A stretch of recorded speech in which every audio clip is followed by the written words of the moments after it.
Okay. Welcome to another edition of Big Woo Top 20 Countdown. This week we're counting down the top 20 Christmas songs according to me, my favorites. And we're also talking to our guest, Manny Jimenez Jr. from the Suspect series. Actually, senior. Senior. That's Okay. my son is junior. Senior, Manny Jimenez Senior. You guys, let's get into this countdown. The number 20 song comes from Kirk Franklin and the Family. This song is called Jesus is the Reason for the Season. Let's get into it. Jesus is the Reason for the Season on Big Old Top 20 Countdown. Yeah, you guys, that was a number 19 song, Stevie Wonder, What Christmas Means to Me. And we're talking to our guest, Manny Jimenez. How are you doing, sir? Good, I'm good. Thanks for having me. No problem, man. Tell my listeners about yourself. Well, I was as a kid, I was fascinated with as a little kid, I was fascinated with television and movies. And unfortunately, where I grew up and all of my circumstances, I ended up getting caught up with the gang life from the late 80s to the late 90s. And I was up in the front line, just doing, I was very committed to that life. Unfortunately, I got addicted to the I never got addicted to the drugs and alcohol and all that, but I got addicted to the adrenaline of the lifestyle. Wow. Right? And you know, started seeing friends die and all that. I got shot and stabbed, and I've seen all these things happen. And ultimately, what started planting the seed for me to like want to leave that was I started seeing a lot of betrayal, right, within the same neighborhood. And you know, and the early 90s and the late 90s, I got arrested for a crime I didn't do. And the first in the early 90s, you know, I was gonna take it all the way to trial. I was at Norwalk Court, like let's go all the way to trial, and the case got dismissed. And it was something that I got arrested for that I didn't do. I knew who did it, but you know, in the streets, we don't snitch and all that. And I was just like, I'm gonna write it, but I'm praying, hey, God, help me in this situation. But unfortunately, in the early 90s, I got off of it, you know, or they realized it wasn't enough evidence. Ultimately, they realized it wasn't me, and they just let me go. But I went back to the streets. And then the late 90s, I got arrested for, again, though, after years of seeing a lot of betrayal within the same neighborhood, towards the end, I wanted to get out and I didn't really know how. You know, there's no kind of, when you're young, gangbanger, angry, hurt, all that, there's no kind of guideline. You know what I'm saying? When I mentor youngsters, like I tell them, like the way I explain it now, which I wish was explained to me back then, is like, it's like the military. There's honorable discharge and dishonorable discharge, right? So I always tell youngsters, like, hey, there's a way to make it out and change your life honorably. Where your homies are gonna like, hey man, go do your thing. I would say your friends are really gonna give you their blessings to go on. Your true friends, the ones that are not your true friends, are gonna make you feel bad or whatever. But towards the end, I get arrested for something I didn't do. It was a home invasion and all that, and I didn't do it. And again, man, you don't snitch. You know, I'm on my third kid with my new girlfriend at the time, who's now my wife. She's 4 months pregnant, and it's in the courtroom. It's just my mom, my grandma. Rest in peace now, and then my brother and my girlfriend, like I said, was my wife, and I'm gonna have my son, and I'm like, man, I'm gonna go to prison, and I'll just start praying again. Now I'm like tired because I was in the mix deep for 10 years, you know what I mean, active, and I was just tired. And I didn't want to be part of that anymore. I wanted to have peace in my life and joy and be a father, you know what I mean? I didn't want my kids being brought up how I did with no father. And I just started praying, man, God help me get out of this situation. Like this one was like the first prayer I meant it, but I don't think I think I meant it verbally, but not really in my heart. You know what I mean? The early 90s, the late 90s, it was like deep in my soul, deep in my heart. Like I really, really meant that prayer, and I just wanted out of that stuff. But again, I wasn't desperate enough where I was going to snitch or nothing like that. It was just like, I just want to get out of this, you know, the right way. You know what I'm saying? were like I'm- in good standing, you know what I'm saying? Like, so I was like, wow, the guy that was testifying against us was another gang member, and he's pointing everybody else out in court, and he gets to me, and he tells in the courtroom, he tells him, hey, you know what? I think I made a mistake. That's not the guy. So I was like, oh man, and I feel like, oh, God's answering my prayers. And I was like, oh man, like I could get out of this thing. So I started like, oh man, like, you know, my attorney at the time that was mentoring me, my attorney, Shirley McDonald Waters, she had been mentoring me throughout my youth, saying she believed in me and all that. And I was like, man, I don't, you know, as dumb as it sounds, I was like, when I was a youngster, I was like, man, I'm gonna be on America's Most Wanted. I'm a gangster. You know what I'm saying? Like, that's my old thinking. But she really believed in me. And she said, she ended up handling my case for me. And she asked for, so, you know, you go in there with the public defender, you're pretty much washed up most of the time. You go in there with an attorney, you know, looks good, and they help, and they know all the angles. And she really cared. And she wasn't doing it for money. She was doing it because she cared for me. She loved me. And she fought the case for me and brought up all the evidence, and especially the guy changing his testimony. And the judge said, he looked at me, and they tried to say, are you scared, to the witness, are you scared of him? And all these people, like, no, the judge said, he pointed everybody else out, okay. You know, I believe. And then the judge looked at me and says, Mr. Jimenez, I have a hunch you were there, but I can't hold you on my hunch. Case dismissed. So so that gave me like really the confidence to just like, man, I'm done. I was willing to ride the case. I didn't rat. There's homies that were on the case with me in jail. Like, they all saw, like, I got off legit, and like, I just want to go be a dad now, and that's it. And like, what can you say to that? Like, I did everything. I was loyal. I did everything that you're supposed to do in the hood, which didn't get me nowhere. But I'm saying, like, nobody could say nothing about me other than, you know what I mean? Like, I'm gonna go be a dad. That's it. I'm gonna commit to be a dad. And now I'm like trying to figure it out. So now I'm like trying to be a regular citizen. I got no job, no money, no bank account, no confidence. I'm lonely, like really kind of no friends, because you're like changing lifestyles now, right? But you know, but I had my freedom, right? And I had my girl with me, and she's pregnant, and we're like, we're gonna figure this out, you know what I'm saying? And like, I had my mom and everything still, and you know, like, we're gonna figure this out. So I was kind of like, what am I gonna try to do? So I was trying to get a job. No one would really hire me. My girlfriend at the time, again, like my wife Connie, I just call her Connie, and we're still together. 26 years, you know, 10 year anniversary coming up. And we both tried to get a job at Toys R Us, but they hired her, not me. So I was like, dang. You know what? I'm gonna stop you right there. We're gonna continue with your story, but we have to go get back in this countdown. The number 18 song comes from TLC. This song is called Sleigh Ride. Let's get into it. Sleigh Ride by TLC on Big Old Top 20 Christmas Countdown. But you guys, that was the number 17 song, Boyz II Men with Let It Snow featuring Brian McKnight. We're talking to our guest, Manny. Continue with your story. All right, so now I'm like, what am I gonna do? So Toys R Us eventually called me up, and so now I'm working at Toys R Us. You know, Connie's praying with Manny Jr. I'm like, what am I gonna do? I'm working here, like, it's not what I want to do.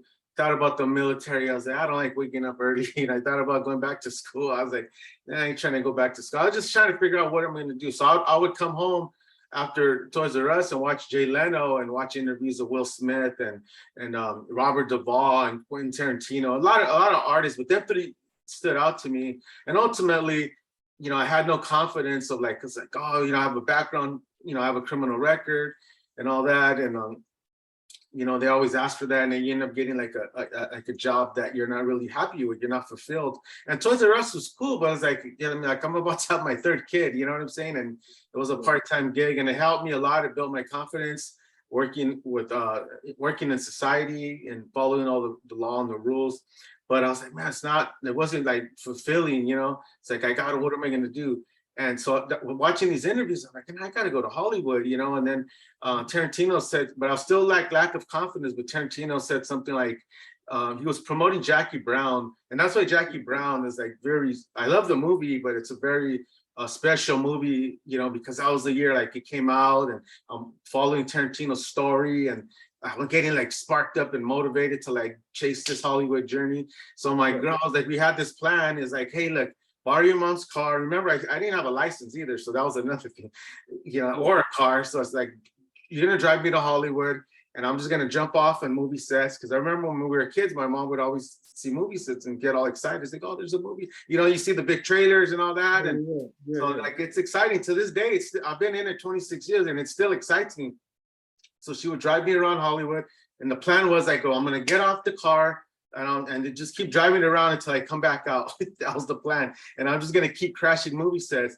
And that was the plan. And we just kept doing it and doing it. And I kept getting rejected. I kept getting belittled and disrespected and all that stuff, you know. And I was like, man, I don't care. I'm gonna do this. And finally, I weaseled my way on a set, and the guy was pretty cool. He's like, no, go do this like for reals. I'm like, man, I'll sweep, I'll be security, I'll do whatever you gotta do, even for free, just to get in. I just want to break in.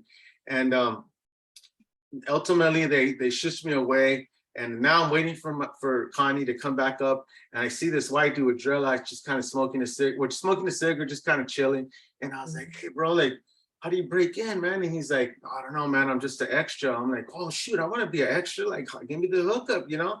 And he gave me the number to a place. It's now called Central Casting, but at the time it was called Senix Casting.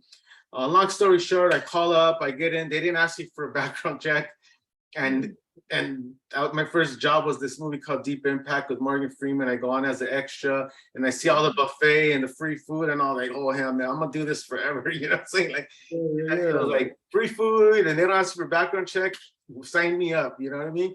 And so it was cool. So I just started doing that, and I felt like I need to just keep spreading the word to other homies.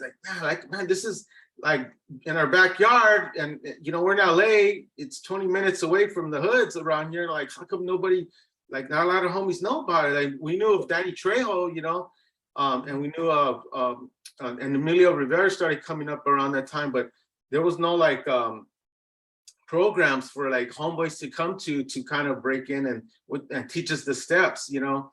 And so I was like, well, like, sure, I'm gonna do it, you know what I mean? I started telling other homies and bringing lowrider cars. So I'd be on the sets, and it's like, I could get people, I could get lowrider cars, I could get, you know. And then I started going into casting and bringing locations, being a consultant, like for wardrobe and all that. Basically, I started just meeting other guys like me from all different hoods, and it was all like people that were like done with the gangster lifestyle. They just wanted to be fathers, but we still had all, let's just say this, we were not gangbanging or anything no more, but a lot of us still had some healing to do.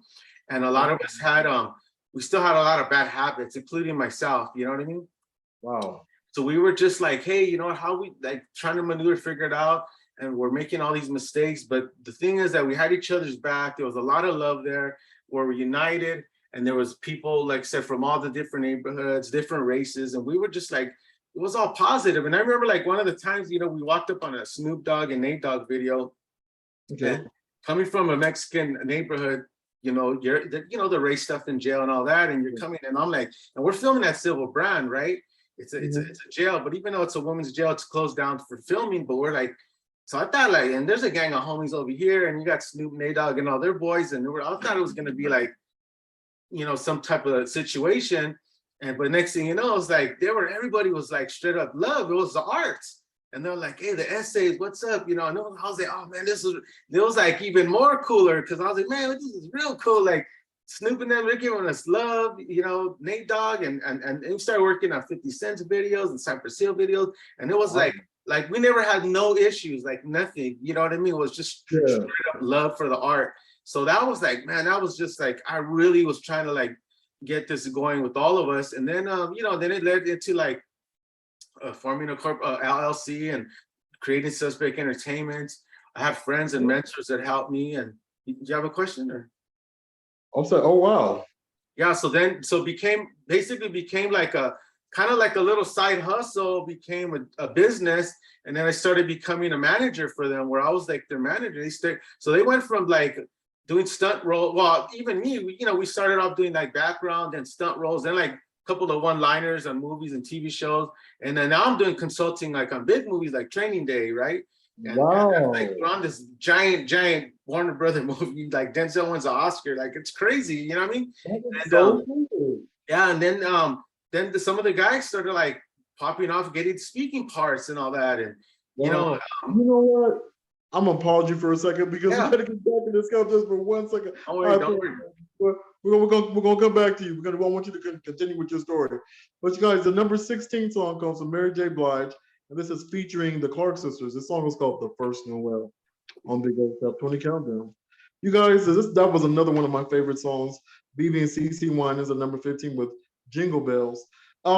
It's time to get into the extra song of the week, which comes from a very good friend of mine, and he was on. I don't know if you guys heard my hit song "Spread Love." He was one of the best rappers on there. Comes from Nephew Michael. This is his new song called "In Your Face." Let's get into it. "In Your Face" by Nephew Michael, the extra song of the week, the first extra song of the week on Big Old Top 20 Countdown. Yeah, you guys, that was the great Nephew Michael. I like that song. I know some church people ain't gonna like it, but hey, whatever. We're talking to our guest, Manny Jimenez Sr. I want you to continue with your story, sir. All right. So after like training day, I started going on into getting doing consulting, technical advising on movies and television shows and all that, and then things started kind of like, this is where like a lot of our bad habits. Again, I'm throwing me in the mix too. Even me, like I had anger issues, and some of the guys were like, stealing on the set and walking off the set with the prop guns and just doing a lot of things. And then there started being like jealousy and envy and all these things where, and again, kind of some of the same neighborhood stuff, some of the betrayal and all that. And but a lot of it was like, ego, and we didn't know how to handle conflict. We didn't know how to forgive. We didn't know how to, we weren't taught none of these things at that time, how to say sorry or how to just have a conversation, like as a man, you know what I mean? We didn't know how to do that. Like all of us are good now, we all worked out our stuff and we're all good, but back then we're like, instead of just working out some misunderstanding, we'd be like, oh, F that fool, and this and that. And again, including myself, I'm throwing myself in there. And it kind of like just started falling apart. And that's why I was like, man, I'm tired of this. I'm trying to help these guys and blah, blah, blah. And I ended up, I was like, I'm just going to go do the consulting. But ultimately, I always knew, like from the first day on set in 1998, I think it was, it's like, I want to write movies and I want to make movies. And how do you do that? I mean, I didn't know, but I had enough experience now for like 10 years of working on everybody's movies and TV shows. So I'm like, first-hand training right there, working with directors, working with producers, working with actors. So I started getting an eye for, I had an eye for authenticity for the streets, but I started getting an eye for the truth and for storytelling and all that. And then I started going to school for UCLA extensions for screenwriting, for television shows. And I started really writing and focusing and really disciplining myself. I'm just writing, because I knew at the end of the day, it's like, I thought like, oh, I got some stories, but there is still a craft to it, you know what I mean? And and I had to discipline myself. And I started writing, and I was like 35, and I got, I'm a high school dropout.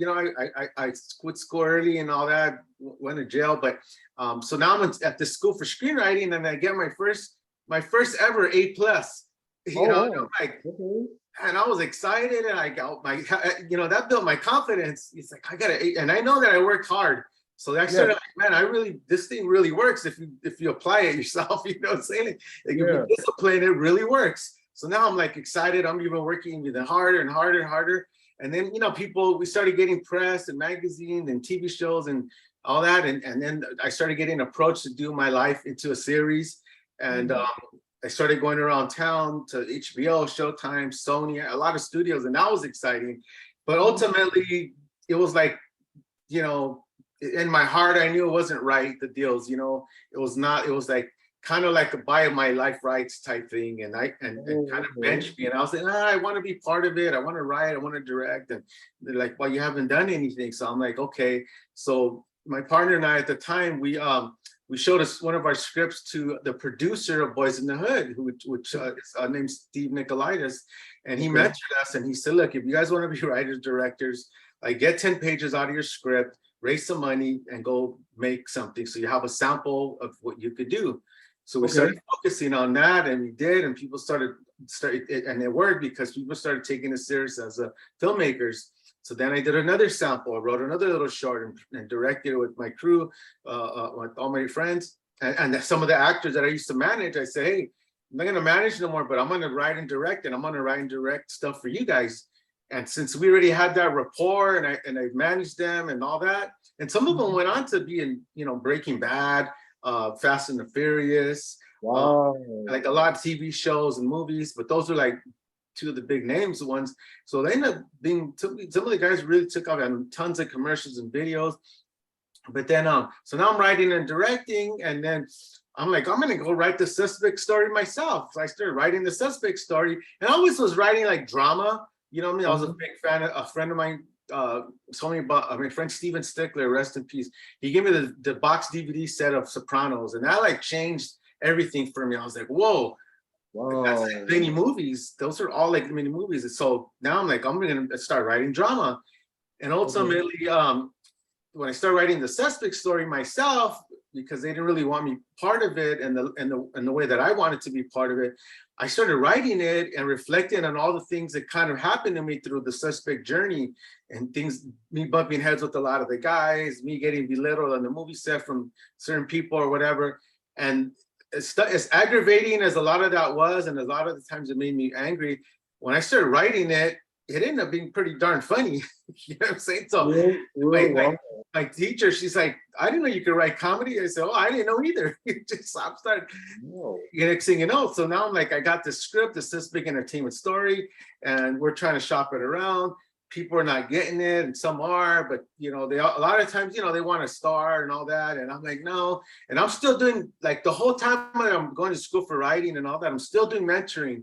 Like, I never stopped doing the mentoring. All of us, like, we would still go to juvenile halls, go to camps. Sometimes it's a mom reaching out to me to her son's in trouble. Most of the time, it's not even to do with entertainment stuff. It's just to mentor a young man or young woman. If it's a woman, we bring a female involved, you know, but if it's a young male, we bring them, you know, we're able to like coach them about life and share all our mistakes. And I kept doing that. And you know what? Stop for a second. We got to pause. We got to get back in this countdown. Let's do the number 14 song. Number 14 song comes from James Brown. This song is called Santa Claus Goes Straight to the Ghetto. You guys, we did 3 in a row for you. We did James Brown, Santa Claus Goes Straight in the Ghetto, number 14. 13 was Mary Mary with California Christmas. Number 12 was Whitney Houston with Joy to the World. And now it's time to get into the Comedy Corner. The Comedy Corner comes from a good friend of the show. I'm still waiting on him to come on the show. This is Arthur Hamilton. Let's get into it. The comedy of Arthur Hamilton on Big Old Stop 20 Countdown, baby. Yeah, y'all, that was the awesome comedian Arthur Hamilton. We're talking to our guest. Keep on with your story, man. Because I was going to ask you how the Suspect story came about, but you're telling me, yeah, I want you to continue with that. So yeah, so I got the Suspect Entertainment script, and I'm still mentoring. I'm doing other jobs. I'm a freelance filmmaker. I'm producing some things for other people and all that, and but I'm still mentoring, and I get like one kid, you know, certain people start like sticking out to you when you're mentoring, like, and this person got something special, you know. Sometimes people are just like lazy and like, oh, I ain't trying to do all that. Like they say, how do you be an actor? I tell them, well, A, B, C, D, and they're like, oh man, you know, they ain't trying to do no work. They just want to get a free ticket. And so I'm like, all right, you know. But then there's some people like do whatever it takes. And I was like, I remember how I was. Like, I'll do whatever, you know, I'll work for free, whatever. And so I met this young man named Frankie Hernandez, and I'm mentoring him.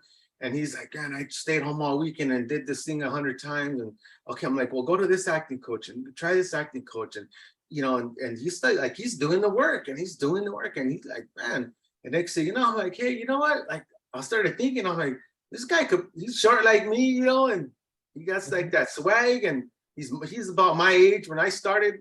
I was like, I think this guy could play me.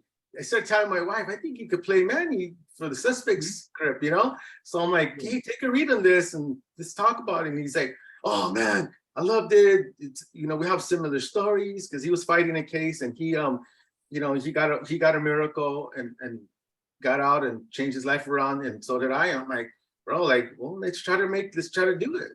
And that's cool. That's cool, man. So how did you come up with the fundraiser for Suspect? Well, you know, we were so we're trying to get people to, every time people put in money, they want say on the cast, and I just wanted the people that I wanted, and I wanted Frankie, and I wanted certain people, and I just didn't want it.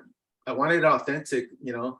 It wasn't out of ego. It's just out of like, I just have a good instinct of making this thing right, and it just has to feel right in my heart. That's the bottom line. And so we just went, and my partner and I, like, instead of waiting around, we're just like, you know what, let's just like dump some of our own money in and get it filmed. We didn't have all the money. We just got a little bit of money to like make it ourselves and shot it in 4 days. And it's like we shot 20 pages in 4 days, and we're like, we were like doing some like 1 takes, 2 takes. You know what I mean? At the most, we got like 3 takes on certain scenes, but the cast came together. Frankie was there to play me. We rehearsed for like a year and trained with an acting coach. And then I found the girl Carla, and Carla Bonilla, she playing Connie. It just started it just started coming together fast, and I was like, let's go. We did it, but we didn't have the money. We still don't have all the money to finish it. So that's how the fundraiser came. We're like, hey, you know what? I was like, forget trying to get all the money. Let's just shoot it and get it in the can. And then we'll worry about that part later, which, hey, I could have waited a whole another year to get all the money, but got it done. So now it's just like, hey, we're little by little. And that's how the fundraising came, to get some money to finish it up. And because, every single actor friend of mine came out and did it for free. They didn't know charge, and a lot of crew. So that was like, that was, all the years of just, I believe it was just years of mentoring and trying to do right by people. They were like, hey, we got your back. You know what I mean? If they would have charged you, this thing would have cost like way more, and then, probably wouldn't have been able to do that. So shout out to the cast.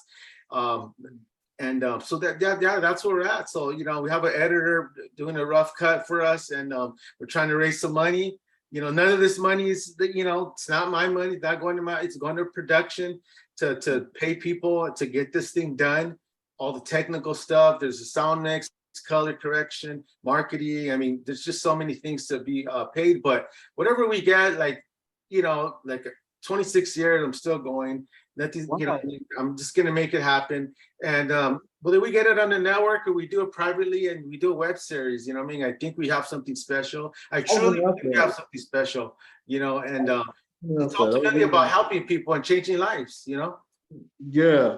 You guys want to talk more to our guest, Manny Jimenez Sr.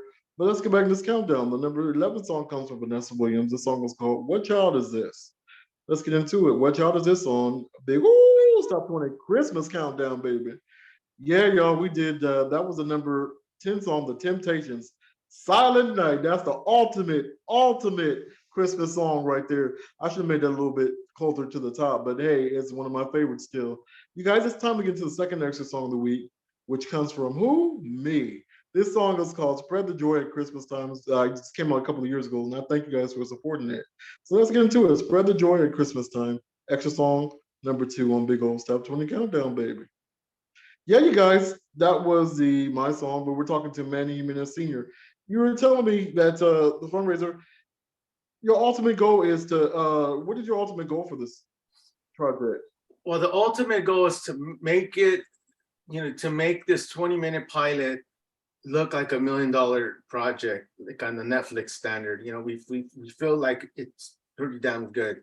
I mean, acting's there, the quality's there. It's just now getting that post-production, the high standard sound mix. I mean, we want it to like sound amazing with surround sound, you know what I'm saying? Like, so someone could watch this in their theater system and say, okay, I see the vision. Because ultimately nowadays, nobody really wants to read scripts. I get great feedback from the script. But it's like people just want to click, and you gotta get them in like 30 seconds. Yes. I mean, like, I'll be honest, probably like 5 or 10 seconds for them to even keep watching. It's just a fast world. Everybody's moving fast. So, but I wanted to do it the way I wanted to do it. So hopefully, I have some people we're gonna pitch it to, and whether it's a network or, like I said, doing it or getting some private funding to shoot it as a web series and throw it on the internet, that's fine. Because ultimately it's a place where it has heart, it's funny, but it's about a guy, it's not even a gangster story. It's about a young couple. It's about a guy trying to make something of himself, you know what I mean? And learn how to be a father and then help other homies. And like, you never seen a show where homies are helping homies, you know what I mean? Like, it's never been done before. So like, ultimately that's what it's about. bringing hope, you know what I mean? Bringing hope to people, to humanity, uplifting each other, especially in times like this where we're at, you know. There's a lot going on in the world, and you know, every time you put on the news, it's wild, you know. And so someone could watch put on, you know, click on something and feel good about themselves and feel hopeful. You know, that's the goal, you know. So and you know, it's a legacy project too, you know what I mean? It's like I'll give you an example, like filming it and directing it was like, man, it was a beautiful thing. But man, here's the whole thing. Here's watching Frankie's face light up. This guy that been through the gangs, this youngster, and he's like, man, you called me at one of my darkest times in my life and put me on this thing. And I'm like, dude, you earned it. You worked hard for it. We connected. You're not on the internet doing gang signs and stuff. Like you're doing positive. You're a father. So like I recognize that. And he's a hard worker. He was driving 3 hours to LA from Santa Maria, driving 3 hours to LA to acting class, and then another 3 hours back home the same day. He would do that on Wednesdays and Thursdays, and then on Saturdays to come meet me. And I was like, man, I've never seen anybody work that hard. So like, that's dedication right there. It's dedication, and you know, we're 20 years apart. So I was like, hey, I gotta step my game up with this youngster. You know what I'm saying? You know, I don't think I'll be able to drive 3 hours for anybody. Forgive you. The only, you know, I drive to Arizona for my daughter. You know, I don't know, because that 5-6 hours, whatever that is, but that's it. For my kids, is only, I don't know about anything else. I used to have like a 45-minute thing, man. Like after 45 minutes, my leg starts hurting. You know what I'm saying? Yeah, for real. That's what it is when you get older. You know. That's it. So yeah, you know, I'm 49. I'm about to be 50. So like, I'm still going. You look good. You look good for your age, brother. Oh, thank you. I appreciate it, man.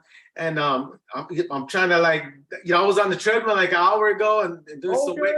I'm trying to, you know, that 50's creeping, man. So I'm trying to really, you know. I understand, man. Age gets up to you, man. It seems like just yesterday we're in the 20s. Because look, I was at a wedding earlier. And I was getting my groove on. Now I'm feeling it. The next day you're like sore, you know. Yeah, no, for sure. You know, so I keep it simple. I used to run a lot. I started getting that sciatic pain, but now I stretch really good. I just put the treadmill all the way up and do a walking like I'm hiking. And you know, watch the motivational video while I'm doing it. But it works me good. It works me, you know. But so now me and Frankie become really close friends. And you know, man, everybody on that project, like we became closer as friends, and it was really very, very special. Like earlier in the year, my wife said, "What do you want to do for your 50th? What do you want to do for your 50th?" I go, "Babe, I just want to make some T-shirts and film this pilot." And like that's it, you know what I'm saying? And we did it. So I'm like, cool. Like now I'm good. Like I don't need nothing. You know, I'm blessed. We have everything we need. Like, let's try to get this thing made, try to get it sold there. I mean, you know, like I said, ultimately the money we're raising is to pay all post-production, but I really would like to pay some of the people that helped out on it. They did it for free, and I'd like to pay them some money. That, you know, and if they don't, hey, you know, we get it going, we could get them on that way. But that's what we're trying to do. You know, we're trying to raise this money to get it done right and pay some of the people that helped us out. And nobody's asked me. They're just good. So, I mean, I believe in paying it forward. I believe in just being of service to humanity.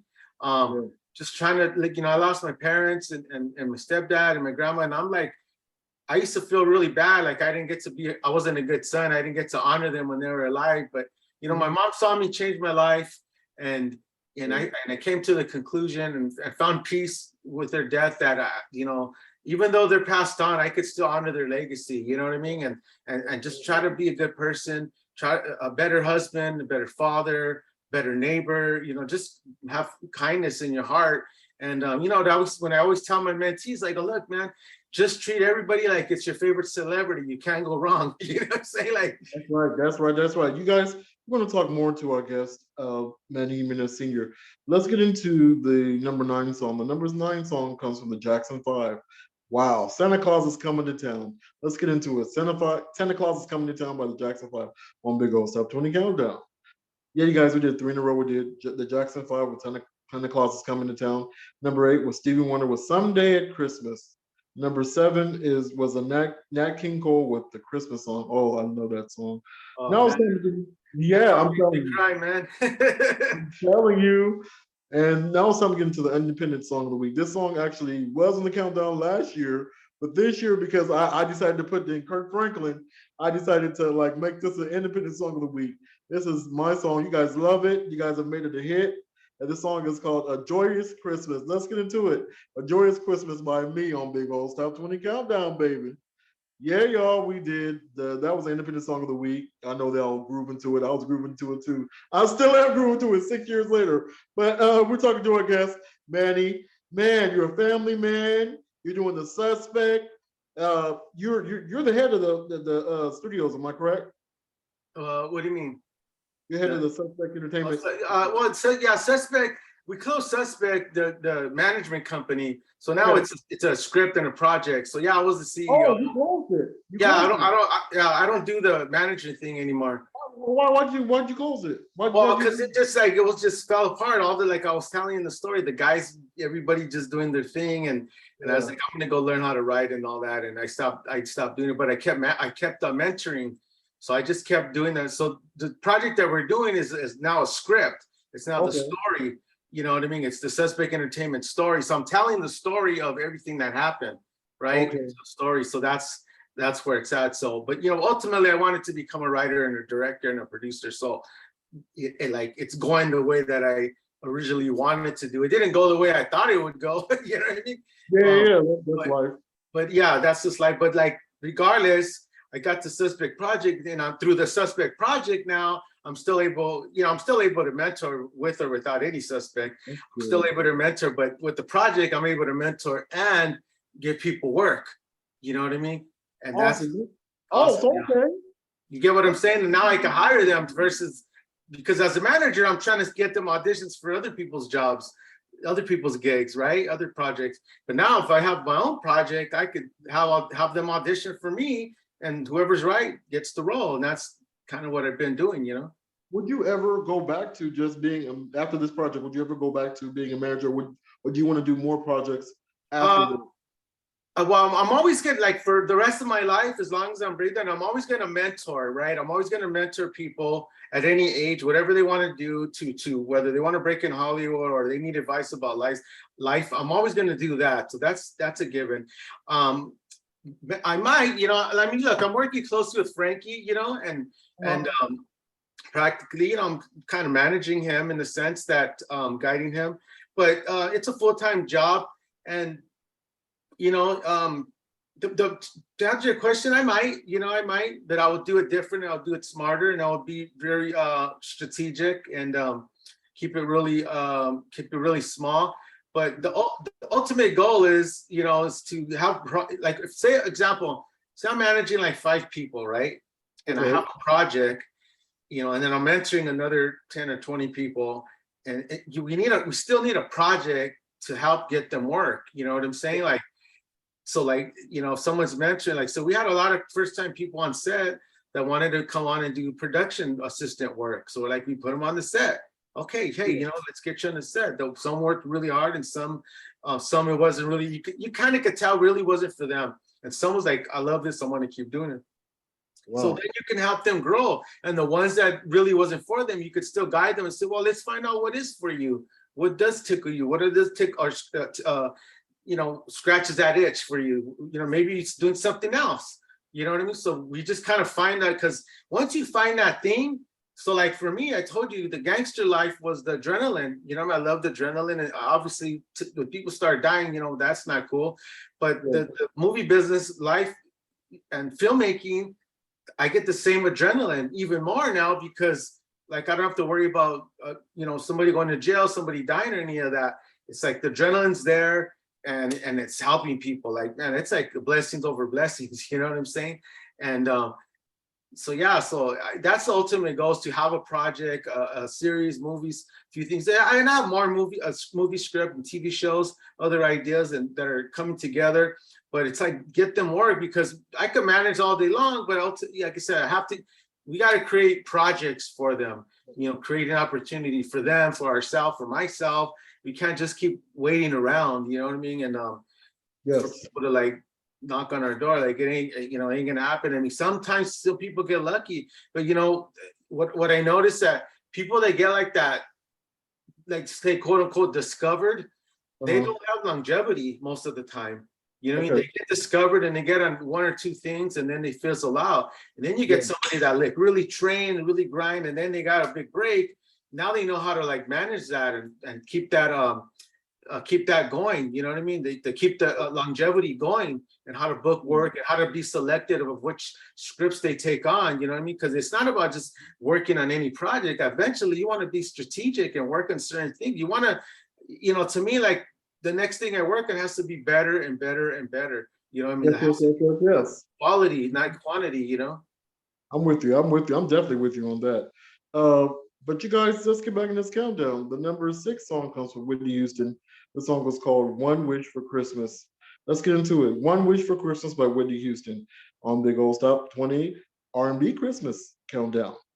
You guys, that was the ultimate number. That was an awesome number 5 song. Donnie and Layla Hathaway. This is a new version of This Christmas. I absolutely love that version.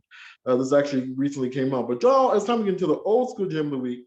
The old school gem of the week comes from the awesome birthday woman, Angie Stone. I love her. She's really one of my favorites. You were in Sequence, Vertical Hold. Now, she had a song back in 1999 called No More Rain in This Cloud. Let's get into it. That song is called No More Rain in This Cloud by the birthday woman, Angie Stone. Happy birthday on Big Old Stop 20 Countdown. Yeah, y'all, that was the awesome Angie Stone with No More Rain in This Cloud. And we're talking to our guest, Manny Jimenez Sr. What are your plans? I know we're counting down Christmas and you're talking about your Suspect series. But I want to know, what are your plans for Christmas? What are you planning on doing? You know what? I'm very simple at this. Like at the holidays, one, I struggle still with sadness, but Yeah. there's times where like the more I went to therapy, I got in church, I went to anger management, try to do a lot of healing on myself. So I'm very, I have a lot of gratitude for just where we're at. We're like very simple, So it's really like, getting our niece and nephew something. I mean, we're really homebodies, just staying home and relax, watch a good movie. Really not much, but the kids are all grown up. Our youngest is 25 years old. You know what I'm saying? Like, so like, Oh, they're no more little, but when they were little, we would like do the Christmas thing, all kinds of toys and all that stuff. But we're not doing much, just problem. During December, we're gonna go visit. I have a daughter who's sick, and she's doing better now. She was sick earlier this year, so we're gonna go visit her out in Arizona, and that's like the big thing to do for us for the holidays. And then just hang out and have dinner and just be blessed at home and watch TV in the warm house. And we have a little blind dog, Lizzie, and a couple of stray cats that we let live in our garage. So right. those are our new babies. Oh, that is so cool. We have a mutual friend in common too, Carlos Ayala. Oh, right on. All right, cool. Yeah, he was a producer on the Suspect thing. Oh, he's producer. Yeah, he's a Okay. producer on that. Yeah. He's the one that told me about you guys. I said, I gotta support this. I didn't see the trailer yet, but I said, you know what? I know this is gonna be a really great story. So I have to support this. I have to get behind my people. Oh Even man, though I appreciate it. we're not really people yet. Oh yeah, no. we're still, he's trying to make it. Yeah, no, we're still grinding. I think it's a forever thing, like working hard as a to be a better human and to as a writer, creator, whatever we're doing, like just to keep working at it, to get better at it. And I think that the key that we just, no matter how much success, because my thing's been up and down. Like there's been times where I was like doing really well and then things fizzle out and then you kind of got to start all over and you go back. And you just got to remember, like when times are good, like, man, you gotta keep, helping people out. You know what I mean? And I was just about to ask you that. yeah. I was just about to ask you what your advice would be for people. You got 1 minute to tell people. You just told me exactly what your advice would be to people. Yeah, like one is like you got to work on yourself and you got to be you got to approach whatever you're doing. You got to work on healing yourself with that whatever childhood trauma because we all been through some stuff. You know what I mean? And if we're carrying that stuff into, like, example, if you got like anger issues and you don't really know how to spend money good, like, and you get in Hollywood and you get some big break, you're like, you could snap and cut somebody out and then it's over. Or you get a big check and you blow all the money, right? I've seen both happen. So to keep working on yourself in all areas of your life, and then find out what really just like, man, like what really just hits your soul, hits your heart, and like excites you. Because if it excites you, like, look, I'm gonna tell you honestly, I do not like waking up early. I'm not an early bird. I'm a night owl. But you know, when we're filming movies and we're on commercial, whatever we're doing, like we gotta be there like 4:30, 5 a.m., which means you gotta get up like at 3:30 or something. You know, I mean, like no matter 2 hours, whatever, like I'm up, I'm going, the adrenaline kicks in, I'm going. Boom, you go to set, it's cold, but the breakfast is there and everything. And it's like, I'm really ready to work hard and keep it going. But study your craft, the internet, study what you want to do, Google it, do some research. Like if you're trying to break into Hollywood, just know this, like you can't, and this is like, you can't come in, because I want to be famous and rich. That's because that ain't gonna happen for a while.